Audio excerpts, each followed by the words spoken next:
Advocate Shibu Meeran, ലീഗിന് കാര്യങ്ങൾ വൈകി എന്ന അഭിപ്രായമാണ്. ആ പ്രതികരണം ഇതിനകം വന്നു കഴിഞ്ഞതാണ്. ഇന്നിപ്പോൾ കുഞ്ഞാലിക്കുട്ടി നേതൃയോഗത്തിന് ശേഷം പറഞ്ഞിട്ടുള്ള ഒരു കാര്യം, ഹൈക്കമാൻഡ് തീരുമാനം അറിയിച്ച ശേഷം ലീഗിന് പറയാനുള്ള കാര്യം തങ്ങൾ വ്യക്തമാക്കും എന്നുള്ളതാണ്. ഇതിപ്പോൾ ഇന്നും വരുമെന്ന് പ്രതീക്ഷിച്ചു, ഇന്നും തീരുമാനമുണ്ടായിട്ടില്ല. നാളെ ഉണ്ടാകുമെന്നുള്ള കാര്യം ഔദ്യോഗികമായി അറിയിച്ചു എന്നൊരു വ്യത്യാസമുണ്ട് ഇന്നത്തെ പ്രതികരണങ്ങൾക്ക്. അപ്പോൾ നാളെ വരെ കാത്തിരിക്കാം എന്ന രൂപത്തിലേക്ക് ലീഗ് മാറുകയാണോ? ഇതിൽ കാര്യങ്ങൾ വൈകിച്ചത് നിങ്ങളാണ്, ലീഗാണ് എന്ന സുകുമാരൻ നായരുടെ പ്രതികരണത്തിനു കൂടി അങ്ങയുടെ മറുപടി വേണം. തീർച്ചയായും സ്മൃതി, നമ്മൾ ഇന്നലെയും കൂടി ചർച്ച ചെയ്ത വിഷയമാണ്. ഏതായാലും അനിശ്ചിതത്വം നാളത്തോടെ അവസാനിക്കും എന്നൊരു ഉറപ്പ് നമുക്ക് ലഭിക്കുന്നുണ്ട്. ഇത് വൈകി എന്ന കാര്യത്തിൽ ഞങ്ങളുടെ പാർട്ടി നേതൃയോഗത്തിന് ശേഷം തന്നെ ഇന്ന് പറഞ്ഞല്ലോ, ഞങ്ങൾ ഇന്നലെയും പറഞ്ഞിരുന്നു, സ്വാഭാവികമായ കൂടിയാലോചനകളിൽ നിന്ന് അസ്വാഭാവികമായ ഒരു ഡിലേ എന്ന് വിളിക്കാവുന്ന രൂപത്തിലേക്ക് ഇത് മാറിയിട്ടുണ്ട് എന്ന അഭിപ്രായം ഞങ്ങൾക്കുണ്ട്. പക്ഷേ നാളത്തോടു കൂടി എന്തായാലും ആ പ്രഖ്യാപനം ഉണ്ടാകുമെന്ന് പറയുമ്പോൾ ഞങ്ങൾ ആ പ്രഖ്യാപനത്തെ ഓണർ ചെയ്യാണ്. ഇനിയിപ്പോൾ ഇത് വളരെ കൃത്യമായി, ഇതിപ്പോൾ മുസ്ലിം ലീഗ് എന്തോ കാര്യമായി ഇടപെട്ടത് കൊണ്ടാണ് എന്ന നിലയ്ക്കുള്ള പ്രതികരണം പല കേന്ദ്രങ്ങളിൽ നിന്ന് വരികയാണ്. ഇതിന്റെ ഉത്തരവാദിത്വം ലീഗിന്റെ തലയിൽ കൊണ്ടുവന്ന് വെക്കാൻ ശ്രമിക്കുമ്പോൾ സ്മൃതി ഒരു അല്പം ചരിത്രം പറയാൻ നമുക്കിപ്പോൾ ഞാൻ ഒരുപാട് സമയം എടുക്കില്ല. തൊട്ടടുത്ത കർണാടകയിലെ പഴയൊരു അനുഭവം ഓർമ്മയുണ്ട്. അവിടെ 2017 മറ്റൊരു തെരഞ്ഞെടുപ്പ് നടക്കുന്നു. കോൺഗ്രസ് ഏറ്റവും വലിയ രണ്ടാമത്തെ കക്ഷിയാണ്. കോൺഗ്രസും കുമാരസ്വാമിയും കൂടി ഗവൺമെന്റ് ഉണ്ടാക്കാൻ തീരുമാനിക്കുന്നു. 78 MLA-മാർ അന്ന് കോൺഗ്രസിനുണ്ട്. കുമാരസ്വാമിക്കുള്ളത് 32 മറ്റോ ആണ്. പക്ഷെ നിങ്ങളുടെ കൂടെ ഇരിക്കാൻ ഞങ്ങൾക്കൊരു ഡിമാൻഡുണ്ട് എന്ന് കുമാരസ്വാമി പറയുന്നു. എന്താണ്? ഞങ്ങൾ മുഖ്യമന്ത്രി ആവണം, കൂടുതൽ സീറ്റ് നിങ്ങൾക്കുണ്ടോ എന്നൊന്നും പ്രശ്നമല്ല, ഞങ്ങളും കൂടി കൂടിയാലല്ലേ എണ്ണം തികയൂ, അപ്പൊ ഞങ്ങൾക്ക് മുഖ്യമന്ത്രി ആവണം എന്ന് പറഞ്ഞിട്ട് മുഖ്യമന്ത്രി കസേര പിടിച്ചു വാങ്ങി 1.5 വർഷം ആ മനുഷ്യൻ മുഖ്യമന്ത്രി കസേരയിൽ ഇരുന്ന് അങ്ങേരുടെ MLA-മാർ ചാടിപ്പോയി. ഇപ്പൊ അദ്ദേഹം BJP-യുടെ ഒരു കേന്ദ്രമന്ത്രി. ഞാനിത് പറഞ്ഞു വെച്ചത്, സമാനമായ സാഹചര്യം ഇവിടെ 2011 രൂപപ്പെടുന്നുണ്ട്. 72 UDF-ന്റെ നമ്പർ. അന്ന് 20 മുസ്ലിം ലീഗിന്, കോൺഗ്രസിന് അന്ന് 32. ഈ തൊട്ടപ്പുറത്ത് അതിർത്തിക്കപ്പുറത്തിരുന്ന് കുമാരസ്വാമി അന്ന് ചെയ്ത പണി ഞങ്ങൾ അന്ന് എടുത്തിട്ടില്ല എന്ന് കേരളത്തിൽ എല്ലാവരും ഓർക്കണം. ഞങ്ങൾ അന്ന് മുഖ്യമന്ത്രി കോൺഗ്രസിന്റെ ആളാകും, ഉപമുഖ്യമന്ത്രി ഞങ്ങൾക്ക് വേണ്ട, ഞങ്ങൾക്ക് ഞങ്ങളുടെ അർഹമായ പ്രാതിനിധ്യം മതി, 5 ക്യാബിനറ്റ് റാങ്ക് മതി. 9 MLA-മാർ അന്ന് മാണി കോൺഗ്രസിനുണ്ട്. അവർക്ക് 2 മന്ത്രിമാരെയും ഒരു ചീഫ് വിപ്പിനെയും കൊടുത്തു.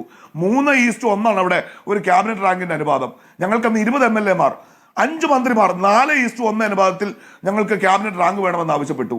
ഞങ്ങളത് വാങ്ങിയതിന് ഇരുളിന്റെ മറവിൽ നിന്ന് കുറെ ആളുകൾ അന്നിവിടെ വർഗീയ ധ്രുവീകരണത്തിന് ശ്രമിച്ചത് കണ്ടവരാണ് ഞങ്ങൾ ഈ അവസരത്തിലും ആവർത്തിച്ചു പറയുന്നു, ഏതെങ്കിലും നിലക്ക് ഏറ്റവും അനുകൂലമായ ഒരു സാഹചര്യം പോലും ഈ രാജ്യത്തിന്റെ രാഷ്ട്രീയ ചരിത്രത്തിൽ ഒരുപാട് വട്ടം പലരും ദുരുപയോഗം ചെയ്ത സന്ദർഭത്തിൽ രാഷ്ട്രീയത്തിലെ മുന്നണി മര്യാദയുടെ മാന്യത ഏറ്റവും അന്തസ്സോടെ ഉയർത്തിപ്പിടിച്ച ചരിത്രം ഞങ്ങൾക്കുണ്ട്, വർത്തമാനം ഞങ്ങൾക്കുണ്ട്, ഞങ്ങളുടെ ഭാവിയും ആ രൂപത്തിൽ തന്നെയായിരിക്കും. ഇനി സ്മൃതി പറഞ്ഞതുപോലെ ഇതിപ്പോ ഒരു ഡിലേ വന്നിരിക്കുന്നു, നാളെ ആ പ്രഖ്യാപനം വരുന്നു. ആ പ്രഖ്യാപനം വരുന്ന മുറയ്ക്ക് പാണക്കാട് തങ്ങൾ ഞങ്ങളുടെ പ്രതികരണം നാളെ അറിയിക്കുമെന്ന് കുഞ്ഞാലിക്കുട്ടി സാഹിബ് പറഞ്ഞാൽ സ്മൃതിക്ക് എൻ്റെ ഒരു സാഹചര്യം മനസ്സിലാവും. അതിനപ്പുറത്തേക്ക് കടന്ന് ഒരു വാക്ക് പറയാൻ എനിക്കിപ്പോൾ അനുവാദമില്ല. ഒരു കാര്യം ഉറപ്പിച്ച് പറയാം, കേരളത്തിൽ ലഭിച്ചിട്ടുള്ള ഈ ജനവിധി അതിൻ്റെ ഒരു സ്പിരിറ്റുണ്ട്. പ്രതീക്ഷിച്ചതിനപ്പുറത്ത് ഒരു വിജയം UDF-ന് ഉണ്ടായിരിക്കുന്നു. ആ വിജയം എന്ന് പറയുന്നത് കേരളത്തിലെ ജനങ്ങൾ ഒരു സമ്മാനമായി കൈകളിൽ ഏൽപ്പിച്ചതാണെന്ന ബോധ്യത്തിലേക്ക് ഞങ്ങളും UDF-ലെ എല്ലാ കക്ഷികളും വരേണ്ടതുണ്ട്. ഇപ്പോൾ തെരഞ്ഞെടുപ്പ് നടക്കുകയാണെങ്കിൽ 30 സീറ്റ് പോലും കിട്ടുകയില്ല എന്ന പരിഹാസം ഇപ്പോൾ പ്രേക്ഷകരും പ്രതികരിക്കുന്നുണ്ട് കേട്ടോ. വോട്ട് തിരിച്ചെടുക്കാൻ വല്ല വഴിയുണ്ടോ എന്ന് വരെ ചോദിക്കുന്നവരുണ്ട്. അങ്ങേയറ്റം നിരാശയിൽ നിന്നാണ് ഇത്തരം പ്രതികരണങ്ങൾ വരുന്നത്. അല്ല, ഞാൻ പറഞ്ഞല്ലോ, ഈ ഘട്ടത്തിൽ ഞാനിപ്പോൾ ബഹുമാനപ്പെട്ട സുകുമാരൻ നായരുടെ കമന്റിനുള്ള മറുപടി ഞാൻ അല്പം ചരിത്രം, ഞാനിപ്പോൾ അദ്ദേഹത്തെ നേരെ കൗണ്ടർ ചെയ്യാൻ ഞാൻ ഇഷ്ടപ്പെടുന്നില്ല. ഈ പറയുന്ന ലീഗിന് അദ്ദേഹത്തിനെതിരെ എന്ന് പറഞ്ഞിട്ടൊരു വാർത്ത വരേണ്ട ആവശ്യമില്ല. അദ്ദേഹം തന്നെ പറഞ്ഞല്ലോ, എല്ലാ ഘടകകക്ഷികളെന്ന് പറയുന്നു, ലീഗിന്റെ പേരാണ് പ്രത്യേകം. ഞാനിപ്പോൾ അതുമായി ബന്ധപ്പെട്ടൊരു തർക്കത്തിനില്ല. പക്ഷേ ഞാൻ പറഞ്ഞല്ലോ സ്മൃതി, ഒരു വൈകാരികമായി ഒരു നിരാശയുടെ പ്രതലം രൂപപ്പെടുന്നുണ്ട്. അത് മുന്നോട്ട് പോകാൻ അനുവദിക്കരുത്. അതിന് ഏറ്റവും അടിയന്തിരമായി ഇടപെട്ട് പരിഹരിക്കേണ്ടുന്ന ഉത്തരവാദിത്വം എല്ലാവർക്കും ഉണ്ട്. ഏതായാലും നാളത്തോടെ സുന്ദരമായൊരു പോസിറ്റീവ് വൈബ് കേരള രാഷ്ട്രീയത്തിൽ UDF-ന് സെറ്റ് ചെയ്യാൻ കഴിയും. ഒരു വെൽ ബിഗിനിങ് ഇവിടുത്തെ UDF ഗവൺമെന്റിന് ഉണ്ടാകും എന്ന പ്രതീക്ഷ തന്നെയാണ് ഞങ്ങൾ ഈ സമയവും പങ്കുവെക്കുന്നത്. പിന്നെ ഈ ഘടകകക്ഷികളുടെ കാര്യം പറയുമ്പോൾ ഒറ്റ കാര്യം കൂടി, ഇതിപ്പോൾ ഞാൻ പറയുന്നത് കോൺഗ്രസിനെ സംബന്ധിച്ചോ ദീപ്തി ഒറ്റൊരു വാചകം കൂടി സ്മൃതി, ദീപ്തി ഇവിടെ പറഞ്ഞത് ശരിയാണ്. വളരെ വിശാലമായ അർത്ഥത്തിൽ സംവാദങ്ങൾ നടത്താൻ ആളുകൾക്ക് അവസരം, ഒരു ഇരുമ്പ് മറയിലൂടെ കൊട്ടിയടിച്ച പാർട്ടിയൊന്നുമല്ല ഒരു കാലത്തും കോൺഗ്രസ്. ഇപ്പൊ രാജസ്ഥാനിൽ പണ്ട് ഇതുപോലൊരു തിളക്കമാർന്ന വിജയം ഉണ്ടായിട്ടുള്ള വ്യത്യസ്ത പേരുകളെ ചുറ്റിപ്പറ്റി ഒരു ചർച്ച ഉണ്ടായിട്ടുണ്ട്. മധ്യപ്രദേശിൽ ചർച്ചയിട്ടുണ്ട്. രാജസ്ഥാനിൽ കോൺഗ്രസിന് മാനേജ് ചെയ്യാൻ കഴിഞ്ഞു. മധ്യപ്രദേശിൽ ഇത് വളരെ മോശപ്പെട്ട മറ്റൊരു പരിണിതിയിലേക്ക് പോയി. കർണാടകയിൽ ഉണ്ടായിട്ട് ഇവിടെ ഒന്നും ഘടകകക്ഷികൾ ഉണ്ടായിട്ടല്ല.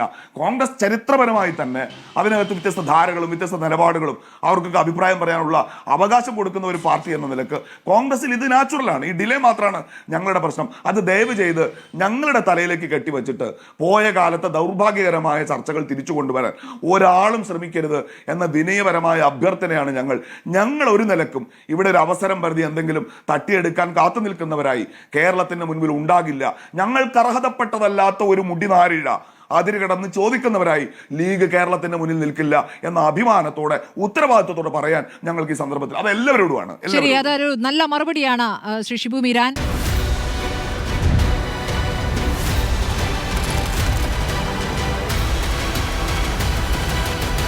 ഡിബേറ്റ് വിത്ത് സ്മൃതി പരുത്തിക്കാട്.